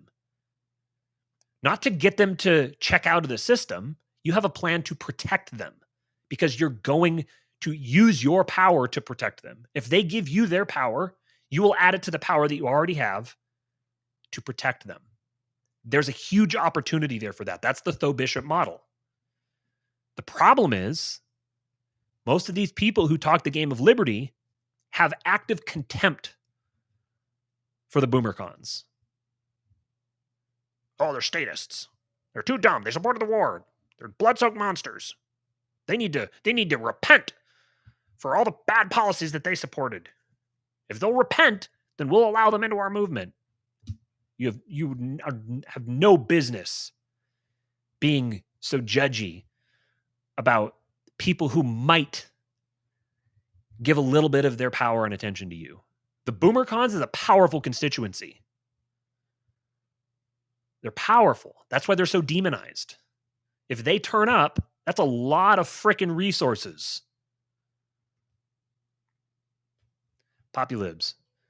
They spent a crap ton of the power getting Trump out, right? They need to add up. They need to accumulate. That's why they're having to lock things down so much, because they're now in a vulnerable position because they spent so much power. They use so much political capital. Populibs, their poverty right now is why I'm optimistic. They're much more predictable now because their options are so much more constrained than they used to be. Machiavellianism looks good on you, Andrew. Okay. Buck says, set aside your hatred for bugs and humidity and just come to Texas. Enough said. For me, I could do that. For Amy, if she gets one mosquito bite, then she breaks out in hives all over her whole body. So we have to figure out a way to accommodate that. If we were going to move to Texas, we'd have to figure out some means of that, or she's just going to have to slather herself in bug spray all the time, which isn't all that good. It's kind of toxic. So maybe we have some kind of essential oil concoction we can make up for it. Ultimately, it's a price that can be paid, but it is a price, and I'm not going to make my wife pay a price that she doesn't want to live in an area, especially that I'm not completely sold on myself. Let's see, almost down to the bottom here. What's up, Mark Metz? Mark Metz in the chat. He plans to move to Texas when Buck becomes mayor of Lockhart. That's right. We're going to have Mayor Buck. Lockhart's probably where we're going to move, just to support Mayor Buck. Okay. All right. I hit the bottom of the chat. Appreciate you guys. Just hit 2 hours. I'm going to peace out. Football tonight. Shout out the NFL. They're going to figure out what new ways they can use to tell me that they hate me this year. For at least another season, I'll be bought in and play my fantasy football and daily fantasy and all that kind of stuff. But I don't know how much longer. We'll see. Anyways, thanks for showing up, guys. Appreciate you. Remember, subscribestar.com/kingpilled. It's live now. You can join there, and you should automatically be added to the Discord. If you're not, then just reach out to me. You can get me on Twitter @RealKingPilled. You can email me, matt@jasonstapleton.com. Do whatever you need to get a hold of me, and we'll make sure things get set up. Get you in there, get you into the supporting listeners group where it's on Discord. We have good conversation that'll be picking up there. So, like I said, I appreciate you guys. It was good to have Steven back today, and we'll be back on Monday. See you guys.